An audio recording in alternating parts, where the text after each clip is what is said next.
చక్కని గురువు, చల్లని దీపం, దయగల దైవం ఒకటే. గురువు పరబ్రహ్మ స్వరూపుడైతే దీపం పరంజ్యోతి స్వరూపం. చుట్టూ ఆవరించి ఉన్న చీకట్లను చీల్చి పరిసరాలను వెలుగుపుంతగా మార్చేది, పరిసర విజ్ఞానం కలిగించేది దీపం. గురువు అజ్ఞానపు చీకట్లను తొలగించి ప్రజ్ఞాన చక్షువులను తెరిపిస్తాడు. ప్రజ్ఞానం బ్రహ్మ అంటోంది వేదం. అలాంటి జ్ఞానాన్ని సముపార్జించి తరువాతి తరాలకు అందించి గురువు మీరే మాస్టారు కార్యక్రమంలో విద్యార్థి అభివృద్ధే ధ్యేయంగా అహర్నిశలు కృషి చేస్తున్న మా మంచి మాస్టారు కేసిరాజు రాంప్రసాద్ గారిని కలుసుకుందాం. రాంప్రసాద్ మాస్టారు ఉద్యోగరీత్యా ప్రైమరీ టీచర్, సోషల్ సబ్జెక్ట్ చెప్పే సాదాసీదా పంతులు. కాని ఆయన ప్రవృత్తి అంతకన్నా ఎంతో విశాలమైంది, విస్తృతమైంది. తండ్రి ఉద్యోగం వల్ల తరచూ బదిలీలు కావడంతో అనేక జిల్లాలలో చదువుకోవలసి వచ్చినా మాస్టారి మెరిట్ చెదరలేదు, ర్యాంకులు తప్పలేదు. కమ్యూనికేషన్ విషయంలో మాస్టారికి ప్రత్యేకమైన ఆసక్తి ఉంది. ఆ లక్షణమే ఆయనను టీచరుగా మారేందుకు పురిగొల్పింది. తండ్రిలోని నీతి, నిజాయితీ, నిబద్ధత, తల్లిలోని ప్రేమ ఆయనకు ఉగ్గుపాలతో అలవడ్డాయి. నమస్కారం, నా పేరు కేసిరాజు రాంప్రసాద్. మా నాన్నగారి పేరు కేసిరాజు నరసింహారావు, మా అమ్మగారి పేరు రత్నావళి. నేను అక్టోబర్ 13, 1961లో పశ్చిమ గోదావరి జిల్లా ఏలూరులో పుట్టాను. మా నాన్నగారు బ్లాక్ డెవలప్మెంట్ ఆఫీసర్గా పనిచేస్తూ ఉండేవారు. చదివిన స్కూల్లో చదువుకోకుండా పశ్చిమ గోదావరి జిల్లాలోను, అలాగే విజయనగరం జిల్లాలోను, శ్రీకాకుళం జిల్లాలోను, తూర్పుగోదావరి జిల్లాలో కూడా చాలా ప్రదేశాల్లో నేను నా విద్యాభ్యాసం కొనసాగింది. భీమవరం డిఎన్ఆర్ కాలేజీలో పోస్ట్ గ్రాడ్యుయేషన్ చేశాను.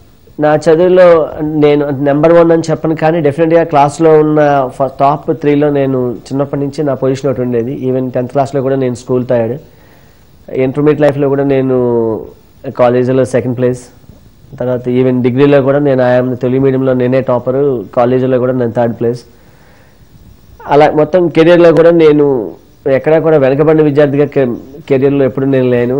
చాలా బాగా, అంటే అంత మరీ హైయెస్ట్ అకాడమిక్ అచీవ్మెంట్స్ లేకపోయినా డెఫినెట్గా కాలేజీ టాపర్స్లో నేను ఒకటిగా ఉన్నాను. నేను చిన్నప్పటి నుంచి మా ఇంట్లో టీచర్గా అని అనుకున్నట్టయితే మా పెద్దనాన్నగారు టీచర్గా పనిచేసేవారు. ఆ ఇన్ఫ్లుయెన్స్ నేను నా మీద ఉందేమో నాకు తెలియదు. మా నాన్నగారు కూడా బేసిక్ క్వాలిఫికేషన్ బీఈడీ ఉండడం వల్ల చిన్నప్పటి నుంచి నాకు కొంచెం టీచింగ్ క్వాలిఫికేషన్ మీద ఇంట్రెస్ట్ ఉండడంతో నేను టీచర్గా ఈ ప్రొఫెషన్లోకి రావడం జరిగింది. ఇనిషియల్గా కొద్దిగా అదేంటి నేను ఇంటర్పర్సనల్ స్కిల్స్, కమ్యూనికేషన్ స్కిల్స్ ఉన్నాయి కదా, ఎందుకు ఇందులోకి వచ్చానా అని చిన్న బాధ ఉండేది నా మనసులో. కానీ but after entering to the field నేను ఎప్పుడు అసలు నేను ఒక కంప్లీట్గా ఒక టీచర్ అంటే ఎలా ఉండాలో నాకు మా బీఈడీ కాలేజీలో ఉన్నటువంటి మా మాస్టర్లు యుఎల్ నారాయణ గారు అయితేనేంటి, మా సీతారామరాజు గారు, తర్వాత గణేశ్వరరావు గారు, మా కృష్ణరాజు గారు, సో వీరంతా the influence me much. So ఒక మంచి టీచర్ ఎలా ఉండాలి అనే విషయం మీద నాకు వాళ్ళు ఎక్కువ చెప్పడంతో నేను కూడా ఏమైనా సరే ఒక మంచి టీచర్ని కావాలి అని ఒక భావన ఉండేది. నేను కెరియర్లోకి వచ్చాక పాలకుల్లో నేను జాయిన్ అయ్యాను. నేను టీచర్గా గవర్నమెంట్ సర్వీస్లో జాయిన్ అయినప్పుడు వంగా నరసింహరావు గారు అని ఒక మాస్టర్ వచ్చిన కొత్తలో వారు ఈ నేషనల్ బెస్ట్ టీచర్ అవార్డు తీసుకోవడం జరిగింది. సో వారిని చూసినప్పుడు నాకు అనిపించింది, సో ఓకే నేను I have to get the national best teacher award తీసుకోవాలి, నేను కూడా ప్రెసిడెంట్ ఆఫ్ ఇండియా నుంచి హైయెస్ట్ మెరిట్ అవార్డు తీసుకోవాలని నాకు కోరికగా ఉండేది. అయితే ఇది కూడా ఒక సేవగానే నేను భావించేవాడిని. కారణం ఏంటంటే మా ఫాదర్ ఒక సిన్సియర్ స్ట్రిక్ట్ ఆఫీసర్గా ఉండేవారు. కేసిరాజు నరసింహారావు గారు అంటే మా పశ్చిమ గోదావరి జిల్లాలో కానీ శ్రీకాకుళం జిల్లాలో కానీ ఒక హానెస్ట్కి హిజ్ నేమ్ ఈజ్ సినోనిమ్ అని అందరూ చెప్తారనమాట. So still I'm feel proud that మా ఫాదర్ ఒక అలాంటి గొప్ప వ్యక్తికి నేను కొడుకుగా పుట్టడం నేను ఇప్పటికీ గర్వంగా భావిస్తాను. ఇంకా మా మదర్ రత్నావళి గారు. సో అమ్మ అంటే మాకు బహుశా అందరికీ ఉండొచ్చు. అమ్మ నారాయణ రెడ్డి గారు ప్రపంచ పదవుల్లో అంటారు, మా అమ్మ చేతుల్లోని ముద్ద దేవతలు రాక్షసులు మధించగా పుట్టింది. అందుకే ఎన్ని ఎదురు దెబ్బలు తిన్నా, జీవితంలో ఎన్నిసార్లు ఓటములు పాలైనా నేను తిరిగి లేచాను అంటే కారణం మా అమ్మ చేతిలోని ముద్దే అని అంటారు నారాయణ రెడ్డి గారు. సో అది మాకు ఇన్స్పిరేషన్. మా అమ్మ మమ్మల్ని ఒక కంటికి రెప్పలాగా మమ్మల్ని కాపాడుకుంది. అలాగే నాకు 3 తమ్ముళ్ళు ఉన్నారు, ఒక చెల్లి ఉంది. మా పెద్ద తమ్ముడు పేరు గజల్ శ్రీనివాస్, మీ అందరికీ తెలిసి ఉంటుంది. ఒక ప్రపంచ స్థాయి కళాకారుడిగా గజల్స్లో చాలా గొప్ప పేరు సంపాదించాడు. ఇది డాక్టరేట్ ఆల్సో.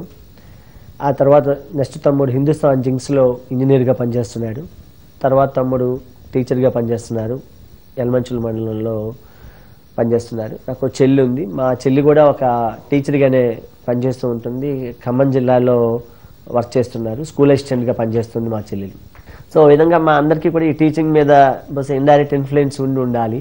అందువల్ల మేము అందరం ఈ రంగంలోకి రావడం